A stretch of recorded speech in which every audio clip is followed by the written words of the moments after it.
നോക്കാതെ വണ്ടി സൈഡാക്കിട്ട് എന്തോ വലിച്ചെറിയുന്നല്ലോ. എന്താ വണ്ടി ഒന്ന് ഓവർടേക്ക് ചെയ്താണ്ടെങ്കിലും നിർത്തിക്കാം. എന്താണെന്ന് ചോദിക്കണല്ലോ. ഈ ഇപ്പൊ എന്താ അങ്ങോട്ട് വലിച്ചെറിഞ്ഞത്? അത് നിങ്ങൾ എങ്ങനെയാണ്ട്? ഞാൻ ഒന്നും വലിച്ചെറിഞ്ഞില്ലല്ലോ. പിന്നെ ഒരു നീല കവറിൽ പെയ്യാണല്ലോ ഈ വണ്ടി അങ്ങോട്ട് വലിച്ചെറിഞ്ഞാണ്ടത്. അതാണെങ്കിൽ തന്നെ നിങ്ങളോട് പറയണം അപ്പൊ അത് എന്താന്ന്. അല്ല, അങ്ങനെ വലിച്ചെറിയാൻ പാടുണ്ടോ? നിങ്ങൾക്ക് അറിയില്ല ഇതിന്റെ അവസ്ഥ എന്താന്നുള്ളത്? നിങ്ങളെ പോലെ അങ്ങനത്തെ ആൾക്കാരാണ് ഈ പ്രശ്നങ്ങൾ ഇങ്ങനെ റോഡിൽ വേസ്റ്റ് വലിച്ചെറിയുന്നത്. നിങ്ങളാരാ? ഞാൻ ആരാന്നല്ല, നിങ്ങൾ എന്തിനാണ് ഇപ്പൊ ആ സാധനം വേസ്റ്റ് വലിച്ചെറിഞ്ഞത് അങ്ങോട്ട്? അതെന്താ വെച്ചാല് എന്റെ വീട്ടില് ചെറിയ കുട്ടിയാണ്. ആ ചെറിയ കുട്ടീന്റെ പമ്പേഴ്സ് പിന്നെ എന്താ ചെയ്യാ? അത് പഞ്ചായത്തുകാർ എടുക്കണില്ല. അതേപോലെ സുഖമില്ലാത്തൊരു അമ്മായിണ്ട്.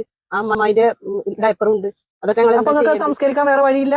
അതുണ്ടെങ്കിൽ ഇപ്പൊ ഞാൻ ഇങ്ങനെ ചെയ്യും. ഫാക്ടറി ആപ്പിനെ കുറിച്ചൊന്നും നിങ്ങൾ കേട്ടിട്ടില്ല? ഇല്ല, കേട്ടിട്ടില്ല. അങ്ങോട്ട് വരും, ഞാൻ പറഞ്ഞുതരാം നിങ്ങൾക്ക് എന്താന്നുള്ളത്. പുതിയൊരു ആപ്ലിക്കേഷൻ വന്നിട്ടുണ്ട്, ആക്രി ആപ്പ് എന്നാണ് അതിന്റെ പേര്. അത് ഞങ്ങൾക്ക് അറിയില്ലായിരുന്നു. അത് നമ്മളെ മൊബൈൽ യൂസ് ചെയ്യുമ്പോൾ നമ്മൾ മൊബൈലിൽ തന്നെ ഇരുന്നിട്ട് നമുക്ക് നമ്മുടെ വീട്ടിൽ നിന്ന് നമ്മളെ വേസ്റ്റ് കൊണ്ടുവരുന്ന രൂപത്തിൽ ഇപ്പൊ ഒരു പുതിയ ആപ്ലിക്കേഷൻ വന്നിട്ടുണ്ട്. ആക്രി ആപ്പ് എന്നാണ് അതിന്റെ പേര്. ഐഫോൺ ആണെങ്കിൽ അതിലും നമുക്ക് ഡൗൺലോഡ് ചെയ്തെടുക്കാം. എന്നിട്ട് നമ്മുടെ വേസ്റ്റും സാധനങ്ങളും എവിടെയാണോ ഉള്ളത് ലൊക്കേഷൻ അതിലും കൊടുത്തു കഴിഞ്ഞാൽ